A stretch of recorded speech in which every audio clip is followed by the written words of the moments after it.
الرحمن الرحیم۔ تمام دیکھنے اور سننے والوں کو میری طرف سے السلام علیکم۔ آج کی چند خبروں کے ساتھ آپ کی خدمت میں حاضر ہوں۔ آپ کو یاد ہوگا کہ ایک کیس ہے جو عمران خان صاحب کے گلے کے اندر فٹ ہوا ہے۔ ویسے تو 3-4 کیس ہیں جو عمران خان صاحب کو جو سزا دی گئی ہے، 31-32 سال یا 35 سال کی سزائیں دی گئی ہیں۔ ان کیسوں کی حیثیت کیا ہے؟ اس میں ایک توشہ خانہ کا کیس ہے، اس میں ایک القادر ٹرسٹ کا کیس ہے، اس میں ایک عدت کیس ہے، اس میں ایک جو سب سے بڑا اور خطرناک کیس ہے وہ سائفر کیس ہے، جس کو جناب اعتزاز احسن صاحب کی ہدایت پر بیرسٹر سلمان صفدر صاحب نے جو ہے اس کو ہینڈل کرنا شروع کیا تھا، اور انہوں نے کہا تھا کہ میں نے اس کی مکمل ہوا نکال دی ہے۔ اس کیس کی مکمل سماعت ہوئی اڈیالہ جیل کے اندر، پھر عمران خان صاحب کو سزا ہوئی۔ عمران خان صاحب کو سزا ہونے کے بعد پھر اس کی پٹیشن جو ہے وہ لگی معزز ہائی کورٹ اسلام آباد کے اندر لگی، اور اس کے اوپر بینچ بنا جس میں معزز چیف جسٹس عامر فاروق صاحب اور جسٹس میاں گل حسن اورنگزیب صاحب جو ہے وہ اس کی سماعت کرتے ہوئے آپ کو نظر آ رہے ہیں۔ عید سے پہلے کی جو صورتحال تھی وہ یہ تھی کہ جناب چیف جسٹس عامر فاروق صاحب نے کہا تھا کہ ہاتھی نکل گیا دم رہ گئی، اور جس طرح سلمان صفدر صاحب جو ہے انہوں نے معزز عدلیہ سے ریکویسٹ کی تھی کہ آپ فیصلہ دے دیں عید سے پہلے ہم نے رمضان کے مہینے کے اندر محنت کی اور ہمیں محنت کا پھل دے دیں، کسی بھی پارٹی کی جو فیصلہ دے دیں، یعنی حکومت کی طرف فیصلہ دینا چاہتے ہیں حکومت کو دے دیں۔ اگر آپ ہمارا حق سمجھتے ہیں، ہم نے حق اور سچ کے ساتھ دلائل دیے، اگر ہم حق اور سچ پر ہیں تو پھر ہمیں جو ہے وہ ریلیف دیا جائے، تاکہ عمران خان صاحب جو ہے ناحق جو قید کاٹ رہے ہیں اس کیس کے اندر ان کو ریلیف ملے، وہ باہر آئیں اور آ کے اپنی قوم سے جو ہے وہ ملاقات کریں۔ لیکن شاید یہ چیز گوارا نہیں ہے۔ یہ کیس بیسیکلی سائفر کا کیس، جس کے متعلق آج میاں جسٹس گل حسن اورنگزیب صاحب جو ہے انہوں نے 2-3 چیزیں جو ہے اٹھائی ہیں، وہ میں بیان کروں گا تو اس کا مزہ نہیں آئے گا۔ اس میں علیمہ خان صاحبہ نے جو کچھ کہا پہلے وہ آپ سنیں۔ سائفر کا میں یہ کہوں گی کہ 2 منٹ کا راستہ ہے فورن آفس سے پرائم منسٹر آفس تک۔ آج کا جو کیس تھا وہ سائفر کو 1 گھنٹہ لگا ہے، پروسیکیوشن کے لائر نے 1 گھنٹہ فورن آفس سے اس سائفر کو پرائم منسٹر دفتر پہنچانے میں۔ اب یہ سوچ لو، انہوں نے اگر یہ سوچا ہوا، اب یہ سوچیں کہ اگلے 6 تاریخیں تو یہ اس پہ لگا دیں گے کہ سائفر کا کاغذ وہاں سے چل کے پھر کدھر گیا۔ دیکھیں آج یہ سائفر کا میں پھر سے کہوں گی کہ جو ہمارے یہ جو عمران خان اور شاہ محمود پہ کیس کیا تھا رانا ثناء اللہ نے، یہ اللہ تعالیٰ اپنا پلان بناتا ہے نا۔ انہوں نے کیا سوچ کے کیا تھا، اصل میں پلان کیا نکلا ہے کہ رانا ثناء اللہ کی وجہ سے یہ کیس کورٹ کے ڈاکیومنٹس میں چلا گیا، یہ کورٹس کے ڈاکیومنٹس میں اب چلا گیا۔ یہ ساروں کے لیے یہ کیس اسٹڈی ہوگا کہ ایک پرائم منسٹر اور ایک فارن منسٹر کو جیل میں ڈالا ہے۔ لیکن آج تو جو جسٹس میاں گل حسن تھے انہوں نے تک ایک بہت ضروری بات کی، کیونکہ جو سب کو ہمیں تو سمجھ آ رہی تھی، آج جج نے بھی کو بھی کہنا پڑا کہ یہ پرائم منسٹر جواب دہ ہے اپنے لوگوں کے جنہوں نے اس کو الیکٹ کیا ہے۔ اگر وہی نہیں ان کو بتائے گا کہ تمہارے ووٹ کے خلاف سازش ہو رہی ہے تو کس سے بتانا تھا لوگوں کو؟ انہوں نے تو یہ اپنا جرم وہ بنا دیا ہے، یہ جو کیس نے آپ نے اس چیز کو جرم بنا دیا جس میں ایک پرائم منسٹر نے اپنی ڈیوٹی پوری کی، کیونکہ حکمران اس ملک کی عوام ہے۔ اب عوام کو اگر پرائم منسٹر بتا رہا ہے کہ یہ آپ کے خلاف، آپ کے ووٹ کے خلاف سازش ہو رہی ہے، تو یہ کس کے کون ہیں یہ لوگ جو سمجھتے ہیں کہ ان کا قبضہ زیادہ مضبوط ہے اور جو عوام ہے وہ ان کا حق نہیں بنتا؟ یہ تو عوام کے خلاف سازش ہے جب آپ نے پرائم منسٹر کو ڈالا جیل کے اندر۔ یہ عوام کے خلاف سازش ہے کہ ان کے نمائندے کو آج جیل میں بٹھایا ہوا ہے، اور یہ ساروں کے لیے کیس اسٹڈی ہونا چاہیے۔ عوام کو بھی الرٹ ہونا چاہیے کہ یہ لوگ ایک فورن آفس کا چھوٹا سا کاغذ جس پہ لکھا ہوا ہے آپ کا سائفر نہ گم جائے، ایک کاغذ نہ گم جائے۔ آپ سوچیں فورن آفس کے ماتحت تو عوام نہیں ہے نا، فورن آفس عوام کے ماتحت ہے، اور جو کس طرح ماتحت ہے؟ کیونکہ آپ اپنے لوگوں کو الیکٹ کر کے عوام بھیجتی ہے اپنے نمائندوں کو کہ آپ ہمارے ملک کے فیصلے کرو۔ آج نظر آ رہا ہے کہ اسی پرائم منسٹر کو آپ نے جیل میں ڈال دیا کیونکہ اس نے اپنے عوام کی نمائندگی کی۔ آج پرائم منسٹر اس لیے جیل میں بیٹھا ہے کیونکہ اس نے اپنے لوگوں کی نمائندگی کی۔ آپ نے علیمہ خان صاحبہ کی بات چیت سنی، اور علیمہ خان صاحبہ کی بات چیت سننے کے بعد ایک چیز انہوں نے کچھ سائفر کے متعلق بتایا، اور کچھ جو شیر افضل مروت صاحب جو ہیں انہوں نے ایک جو حالیہ دنوں کے اندر سٹیٹمنٹ دیا ہے امریکہ کے ٹرمپ صاحب کے متعلق دیا، اس کے اوپر جو علیمہ خان صاحبہ جو ہیں انہوں نے جو کچھ فرمایا وہ بھی آپ ذرا یہاں پر سنیں۔ دیکھیں 24 کروڑ لوگوں کا غیرت مند ملک ہونا چاہیے جو اپنے فیصلے خود کر سکے، اور یہ کیوں ہمیں ضرورت ہے کسی کے نے آپ کے آ کے فیصلے کرنے؟ جس دن آپ اپنے لیے کھڑے ہو جائیں گے دنیا آپ کی عزت کرے گی۔ کوئی دنیا کی سپر پاور یہ نہیں کرنا چاہتی۔ انہوں نے سازش آپ کے ملک کے ساتھ نہیں کی، سازش ہمارے اپنے لوگ کرتے ہیں، وہ تو اپنے ملک کے مفاد میں کام کریں گے ان کے نمائندے۔ ہم خود اپنے ملک میں سازش کرتے ہیں، اپنے ملک کا نقصان خود پہنچاتے ہیں۔ ٹرمپ کے آنے اور جانے سے ہمارا کیا تعلق ہے؟ وہ تو امریکہ کا پریزیڈنٹ ہے، اور مجھے نہیں پتا مروت نے کیا کہا ہے، مجھے کوئی آئیڈیا نہیں ہے۔ عمران خان اپنے ملک کی فکر کر رہے ہیں۔ انہوں نے ایک قسم کا وارننگ جاری کی ہے شیر افضل مروت صاحب کو۔ حالیہ دنوں کے اندر عمران خان صاحب نے بھی جو ہے وہ جب یہ اڈیالہ جیل کے اندر ملنے گئے ہیں تو عمران خان صاحب نے جس کے متعلق شیر افضل مروت صاحب نے کہا میری کلاس لی ہے، تو وہ کلاس لی تھی سعودی عرب کے متعلق بیان دیا تھا۔ اب جو شیر افضل مروت صاحب ہے انہوں نے 2-3 دن کا وقفہ دیا، اور اس کے بعد جو ہے وہ امریکن حکومت جو آنے والی ہے یا جانے والی ہے اس کے متعلق جو ہے ایک سٹیٹمنٹ نہیں جو ہے وہ داغ دی۔ شیر افضل مروت صاحب جو ایک مخلص آدمی بھی ہے اور سچا آدمی ہے، محنتی آدمی بھی ہے، اس کو چاہیے کہ وہ بات چیز کو کرنے سے پہلے جو ہے وہ سوچا کرے، اور جس طرح کہتے ہیں کہ پہلے تولو پھر بولو، اور منہ سے نکلی بات کمان سے نکلا تیر کبھی واپس نہیں آتا۔ لیکن شیر افضل مروت صاحب جو ہے وہ ایک دبنگ قسم کا آدمی ہے، جو اس کے دل میں آتا ہے وہ کہہ دیتا ہے۔ پارٹی کا ڈسپلن اور پارٹی کے حدود و قیود کو مد نظر رکھتے ہوئے شیر افضل مروت صاحب جو ہے ان کے متعلق عمران خان صاحب نے بھی اس دن یہ کہا تھا کہ آپ برائے مہربانی ذرا بولتے وقت جو ہے یعنی جس کو کہتے ہیں کہ بریک کے اوپر پیر رکھا کریں، وہ بریک کے اوپر پیر نہیں رکھتے اور چڑھ دوڑتے ہیں، یہ ان کو بھی نقصان دے گا، پاکستان تحریک انصاف کو بھی نقصان دے گا۔ اس لیے بہتر یہ ہے کہ شیر افضل مروت صاحب سے میری بھی ریکویسٹ ہے کہ ذرا ہاتھ ہولا رکھا کریں۔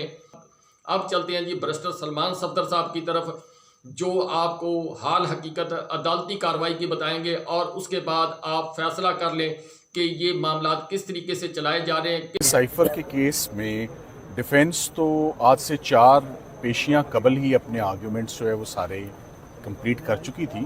اس وقت سرکار اپنا کیس آرگیو کر رہی ہے، مگر ہم نے آج دن تک دیکھا یہ ہے کہ سرکار اپنا کیس مختصر اور ٹو دا پوائنٹ اگر آرگیو کرے تو وہ اچھا تاثر آتا ہے، مگر اگر سرکار ایک کیس میں 4 دن لے رہی ہے تو اس کا مطلب یہ ہے کہ سرکار سے کیس سنبھل نہیں رہا۔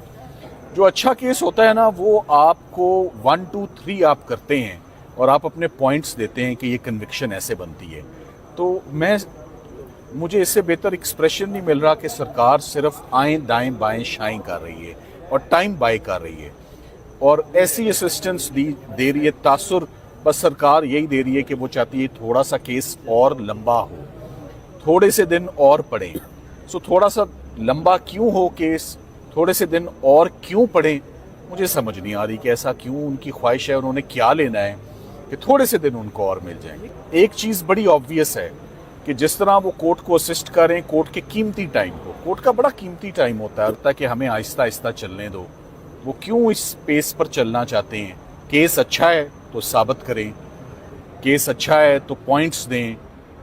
کیسز میں 10-15 منٹ میں بات مکمل ہو جاتی ہے کہ یہ الزام ہے، یہ ثبوت ہیں، یہ انہوں نے کیا۔ آج سارا وقت اسی بات پر جج صاحبان نے صرف ایک سوال پوچھا، عمران خان صاحب کو سائفر کب ملا، کب ہینڈ اوور ہوا؟ سرکار کا اپنا کیس ہے کہ 9 تاریخ کو ہوا، 9 تاریخ کا ذکر ہی انہوں نے نہیں کیا، کس نے ان کو ہینڈ اوور کیا، کس ڈاکیومنٹ سے ہینڈنگ اوور ٹیکنگ اوور ہوئی، اور پھر ایسے سپیچز پڑھتے جا رہے ہیں جو ان کے اپنے خلاف جا رہی تھیں کہ عمران خان صاحب نے سپیچ میں تب کہا کہ وہ گم ہو گیا ہے، ہم نے کوئی اور کاپی منگوائی ہے، تو بات کیا رہ گئی ہے پیچھے؟ سو بات یہ ہے کہ اگر کیس آف فرسٹ امپریشن ہے، ججز اپنے آپ کو اگر سیٹسفائی کرنا چاہتے ہیں، بہت باریکی میں ہر پہلو اور ہر ایسپیکٹ کو وہ سننا چاہتے ہیں، تو یہ ججز کا رائٹ ہے کہ وہ سنیں، but at the same time families بھی یہاں پر موجود ہیں۔ شاہ محمود قریشی صاحب ہیں، ان کی مسز ہیں، یہ کھڑی ہیں۔ آج سے 20-25 دن پہلے سے سائفر کا کیس ٹوٹ چکا ہے، مگر ابھی بھی بہت